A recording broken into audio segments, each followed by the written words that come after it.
Nate, have you seen the latest chapter in the Your Party saga? I have not. It's to do with the small sum of £800,000 sterling. There you Come go. again? BBC go with that. There's a standoff over 800 grand. That I'm paraphrasing, but as far as I can tell, Zara Sultana is personally holding ransom. 800 grand. Come again? Yeah. So we'll That's see. that's a bit fraud. Is it? Is that some form of fraud? Well, I'll tell you the details and see what you think. Oh, right. But either way, it's a little bit of money, isn't it? 800 grand. That's not Well, it's quite peanuts. comical, given that these are, socialists and communists. Oh, yeah. I mean, Yeah. surely they should be distributing that out to people, no? Mm. Not hoarding wealth. Yeah. They should be giving it to the poorest in society because of mer equity. Mm. But no, it's currently sitting in an account which Zara Sultana solely controls. Yeah. So, okay, this is what happened. Quick recap. I think we did a video on it before, but quick recap. Yeah, we did. They started this party, which they still haven't formally decided what it's called. Okay. I thought it was your party. Was it Not not? formally, not yet. So this is part of the thing. Okay. Apparently later this month, they're going to have their first conference, right? Yeah. And at that conference, it's going to be voted on by members, I suppose, if not just delegates. I don't really know. But it's going to be voted on by someone along the way. Whether they're going to call it, like Zara Sultana wants to call it the Left Party, I think. And Jeremy Corbyn has apparently kind of just made some sounds that he wouldn't mind if it did remain your party. But other people got other ideas as well. So anyway, apparently they're going to vote on that at this conference, among other things, among who's going to actually be the leader, whether there'll be a joint leadership, because originally, again, it was sold that Corbyn and Sultana will be joint leaders. Well, again, that's not written in stone. That's going to be voted upon, again, as are loads of other things at this conference, right? Now, a conference, even a small one, to be fair, does cost money. It's going to cost a few tens of grand at absolute minimum, if not more. It depends on what sort of venue and all that sort of thing. So there's that, this conference. And your party need money to actually do that. But the vast majority of their money, to the tune of 800 grand, Zara Sultana controls. So what happened, again, quick recap, is that she put together a link where people could donate money. And she did it through an official Your Party email address. She did that. Money flooded in. And also, to be fair to them, right, I would love it if this thing just died on its ass and no one gave a shit. But money did flood in, right? They've got loads of members. Again, to be fair to them, is what it is. Disgusts me, but there you are.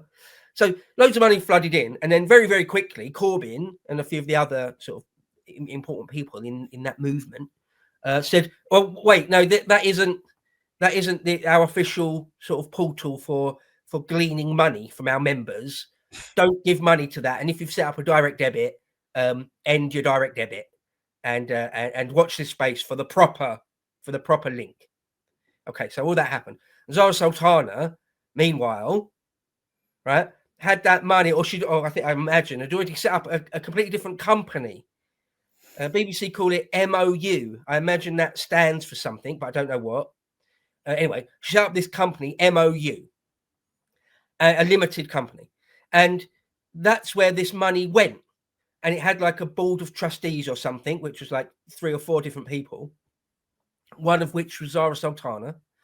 And then the other day or the other week, all the other trustees or all the other sort of managing director level members of this limited company, MOU, they all resigned en masse, leaving Zara Sultana as the sole person in charge of it. and thus in charge of the account that has got 800 grand in it. Okay. So we're at that point. So now then, Corbyn and all the other people in the sort of the main, I suppose that you can say, legit wing of your party are like, okay, Zara, so transfer us the money then, please. And she simply hasn't done it. Now that's where we stand right now. And like they're saying, like we need that money. We actually need it. We're not like to put this conference on. We're like, we can't do without it. Transfer us the money. And as far as I can tell, she's just prevaricating. There's some bullshit. Well, it might not be bullshit, but what it seems to me like bullshit is she's saying, "Oh no, I need it's some nonsense." It seems to me nonsense.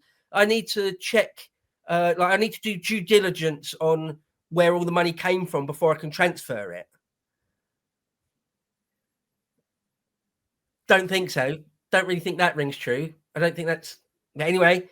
That's her line, and the bottom line is that she simply hasn't sent the money because your party's got its own account, bank account, proper bank account. Quite straightforward.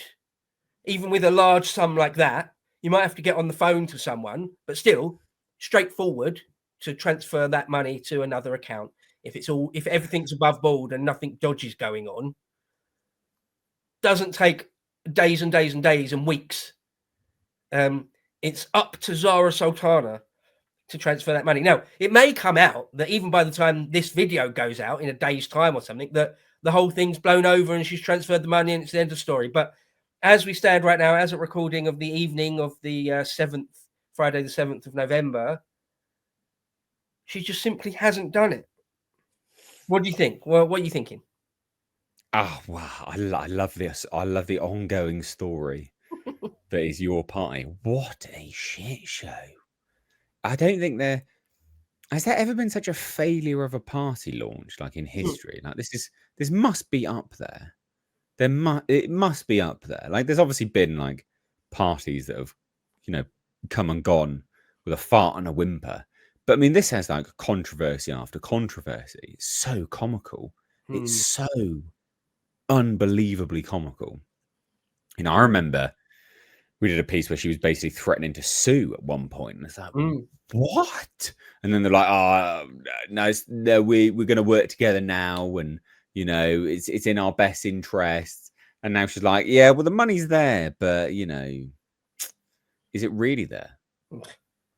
Is it? Don't believe your eyes. It may not be. It's weird that it was transferred to a limited company where everyone just suddenly, all of a sudden, resigns as well. That is odd. That is obviously odd behavior. It would raise suspicions on anyone, no matter who did that. Like if it was me and you, and there were some other people, and everyone else just resigned, and we were left with like £1 million or whatever. Yeah, that would be odd. Like that's odd behavior. No matter who does it, that's suspect.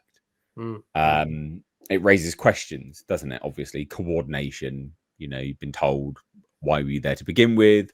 Probably just because you needed to have members on the board, blah, blah, blah, all this other kind of crap. Very, very odd. Very, very odd. I'm not surprised though. You know what's funny about it? Like, I'm not surprised. None of this, although hilarious, I'm surprised about. Because Jezbollah, Jeremy Corbyn and the Gaza lot, it has just been a shit show from day one. Again, yeah, as you said, give them their dues. They did have loads of people sign up. I'm glad that they had loads of people sign up. Destroy Labour. Absolutely destroy Labour. Destroy the middle ground. Completely obliterate the middle ground. Just no middle ground in politics. No one wants the middle ground. Everyone's sick of the status quo. And that's what the middle ground wants to proliferate, and allow it to continue. Is just this middle ground nonsense. So, yeah, I'm kind of glad that we're now getting supposedly right wing with Reform and the far left lunatics with the Green Party and Jezbollah. But it's probably just going to be the Green Party. I mean, they've missed their chance now, haven't they? I know. 4 years is a long time in politics and blah blah blah. But I don't see them. I don't see them being able to take on the Greens. So I think they're dead, which is weird. I don't know. Anyway, but shit show, probably fraud. Just probably fraud. Well, yeah, a couple of interesting points you made there. One, you'd like to see the Jezbollah concept because it simply robs votes from Labour. And that whatever happens, they're very, very, very unlikely. I mean, it's not going to happen that they're going to form a government at the next general election. So it's simply a case of more nails in the Labour coffin. So brilliant. Okay. Yeah, I don't want the centre ground. I'm not interested in centre ground. They're just in everyone's way, as always, throughout all history, or modern history at least. But as for the fraud thing, yeah, I think you zeroed in on the thing that I also find most suspicious out of everything I've said there, is the bit where the other people, the other trustees, if that's even the right word for them, of that company resigned en masse in one go to leave Zara Sultana as the sole person. Yeah, if this turns out to be an actual case of some sort of embezzlement or fraud or something, investigators will look at that moment and be like, what the hell happened there? And why and who and all that sort of thing. Because, yeah, it's like anything in any sort of criminal investigation. There'll be certain bits where it's like a jigsaw puzzle and you're mainly scrabbling around in the dark. There'll be certain data points where you're like, that right there, what happened there? Like, what happened that night? You know, in the story of this thing. So, yeah, I mean, I guess only a couple of things can really happen here. One, she just does transfer it over to your party and it's sort of the end of the story. Or, like, what the fuck? She's going to just disappear back to Bangladesh or India or whatever it is with 800 grand in her pocket. It's not unheard of with them. It's not unheard of with Pakistanis and Bangladesh. That's not unheard of. It's not. Yes, it's not. It's not exactly out of the ordinary, is it, for that culture? So, I mean, I would suspect that won't happen, but I wouldn't absolutely not rule it out. There's not like a 0% chance of that happening, because if she doesn't get a position in your party and or your party look like they're not going to win any seats, her political career is truly done and over because she's not in Labour anymore, right? So why not cut and run at that point? Yeah. I mean, she would be literally on the run, like the Interpol or whatever, or even the British police would still try and find her in Bangladesh or India or whatever and try and extradite her. I would have thought.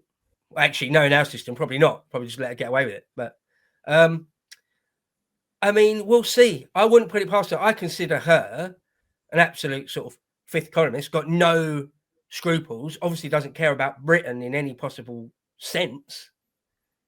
Is not interested in what's the best for Britain, of course. So, yeah, she may as well cut and run almost. But well, watch this space. We'll see if this video is outdated by the time we put it up or not. We'll see.